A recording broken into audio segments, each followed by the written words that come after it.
Good morning class. तो आज हम शुरू करते हैं integrated rate law for zero order reactions. तो आज हम कैलकुलेट करेंगे इंटीग्रेटेड, यानी कि हमने अब तक जो रेट लॉ पढ़ा है वो किस तरह पढ़ा है, minus D R by d T.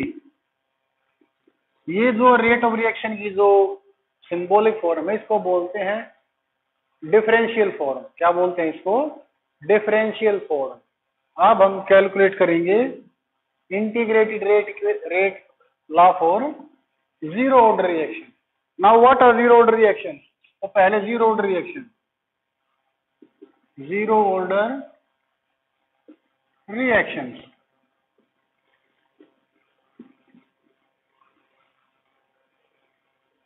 reactions which don't depend on the concentration of any reactant।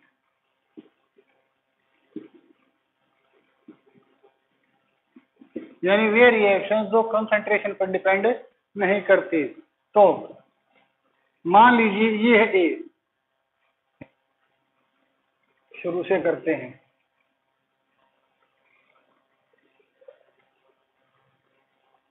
मान लीजिए ए रिएक्टेंट है, प्रोडक्ट में बदल गया, और ये मान लीजिए जीरो ऑर्डर रिएक्शन है। कैसी रिएक्शन है ये मान लीजिए जीरो ऑर्डर रिएक्शन है। तो अब minus d A by d t, अब क्योंकि ये जीरो ऑर्डर रिएक्शन है, directly proportional to the concentration of A की कंसंट्रेशन की जीरो पावर। देखिए जीरो ऑर्डर का मतलब क्या है कि ये ए के कंसंट्रेशन के जीरो ऑर्डर पर डिपेंड करेगी। तो ये ए के जीरो कंसंट्रेशन पर डिपेंड कर रही है, ए की जीरो कंसंट्रेशन पर। और minus d A by d t is equal to k A not, के ए नॉट, के ए नॉट। अब आप देखिए कि जो रेट ऑफ रिएक्शन है वो ए की जीरो पावर पर डिपेंड करती है। तो minus d A by d t is equal to k, क्योंकि ये चीज एक हो जाएगी। किसी भी चीज की पावर जीरो वो एक होता है, दो की पावर जीरो एक, तीन की पावर जीरो एक, एक्स की पावर जीरो एक।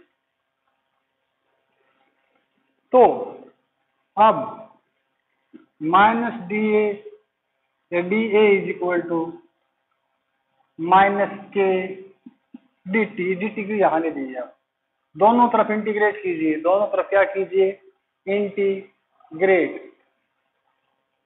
कितना आएगा? Integration D A minus k d T, minus k d t. अब क्या है, हमारी हमारी इक्वेशन पहले डिफरेंशियल फॉर्म में थी, अब हम उसको इंटीग्रल फॉर्म में लेकर आएंगे। तो अब इसका इंटीग्रेशन कीजिए। डीए का इंटीग्रेशन क्या होगा? ए minus K T, minus K T plus सी। अगर ये इक्वेशन एक, ये दो, ये तीन, ये चार और ये पांच।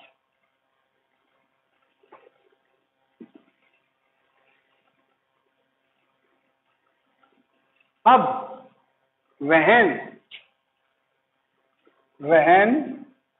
T is equal to zero, A is equal to A naught.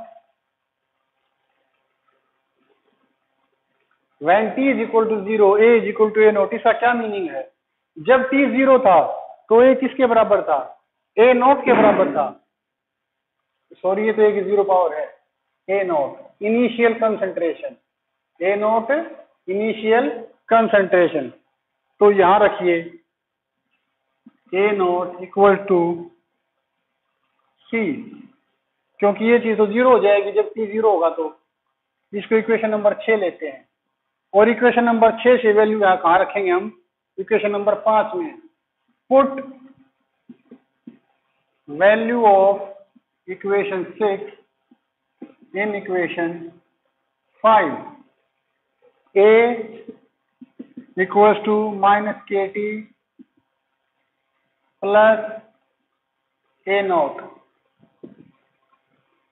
इसको इधर ले जाइए, K T is equal to A naught minus A, और T is equal to A naught minus A by K. यहां से हम दो रिजल्ट निकाल सकते हैं, अगर टी की वैल्यू निकालनी हो तो के को यहाँ ले जाइए, अगर के की निकालनी टी को यहाँ ले जाइए, और टी की निकालनी हो तो के को वहां। अब मान लीजिए हमें टी की वैल्यू निकालनी है के की, तो के क्या होगा यहाँ पर A naught minus A by T. तो ये हमारी जो इक्वेशन, जो हमारा रेट ला पहले डिफरेंशियल फॉर्म में था, अब हमने उसको कहाँ लिया है, उसको हम इंटीग्रेटेड फॉर्म में। तो ये था rate law for integrated rate law for zero order reaction. चलो शुरू से देखते हैं। कोई रिएक्टेंट था A, there was a reactant A, it is converting into product P. तो जो रेट ऑफ रिएक्शन होगी that is equal to minus d A by d t. क्योंकि ये जीरो ऑर्डर रिएक्शन पहले ही जीरो ऑर्डर है, बताया गया है कि जीरो ऑर्डर है, तो ये डिपेंड करेगी ए की 0 पावर पर, और ये होता है 1, तो कांस्टेंट आएगा के, इसकी वैल्यू 1, तो के, तो इसके बाद क्रॉस मल्टीप्लाई कर दीजिए, इसकी यहाँ, तो d A is equal to minus k d t. अब हमने दोनों तरफ इंटीग्रेशन किया, यहाँ पर डी ए का तो आ गया ए माइनस के टी। अब जब टी 0 था, इसका मीनिंग क्या है, जब रिएक्शन शुरू ही नहीं हुई है, जब रिएक्शन शुरू ही नहीं हुई है तो कंसंट्रेशन क्या होगी, इनिशियल। ए नोट क्या है, इनिशियल कंसंट्रेशन, इनिशियल कंसंट्रेशन। ए क्या है, फाइनल कंसंट्रेशन, ए क्या है, फाइनल कंसंट्रेशन, और ए नोट क्या है, इनिशियल कंसंट्रेशन। तो जब रिएक्शन शुरू ही नहीं हुई थी, टाइम 0 था, तो ए नोट के बराबर होगी। तो ये वैल्यू यहां रख दीजिए, तो ये यहां से यहां तक आ गया। अब हम निकालेंगे हाफ लाइफ। क्या निकालेंगे, half life.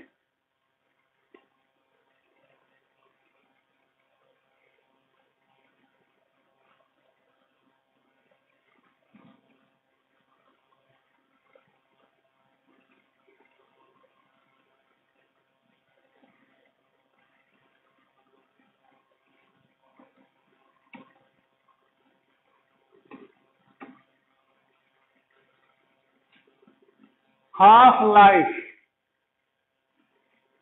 What is half life? The time in which a reaction completes half, यानी वो टाइम जिसमें कोई रिएक्शन आधी कंप्लीट हो जाती है, क्या कहलाता है, हाफ लाइफ। यानी अगर मान लीजिए किसी रिएक्टेंट के 100 मोल हैं, कितने मोल हैं, 100, तो वो टाइम जिसमें उस रिएक्टेंट के 50 मोल प्रोडक्ट में बदल जाएं, उसे बोलते हैं उसकी half life. What is half life?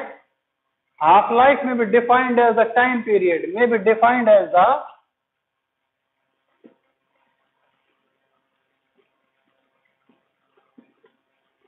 time period, the time in which half of the reactant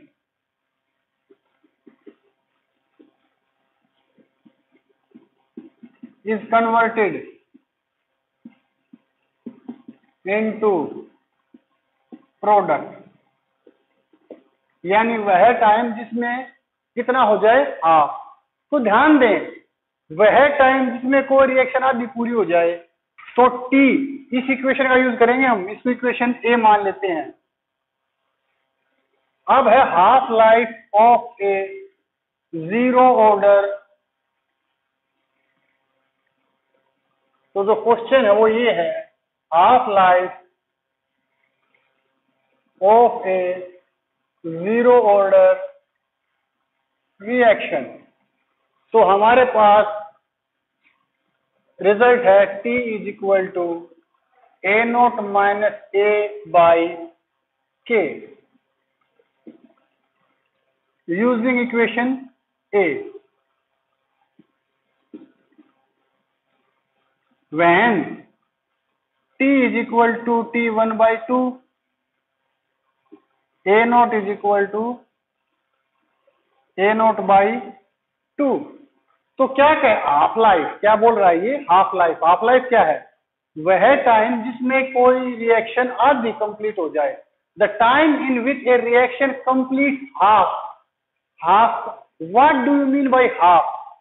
the time in which half of the reactant is time in which half of the reactant is converted into product. Half of the reactant is converted into the product. तो ये value equation A में रखिए, T1 by 2 equals to A naught minus A naught by 2 by k, और T1 by 2 equals to A naught by 2 by k, और T1 by 2 is equal to A naught by 2k। तो अगर हमें किसी reaction का rate constant पता हो तो हम उसकी हाफ लाइफ निकाल सकते हैं। इनिशियल कंसंट्रेशन को रेट कांस्टेंट के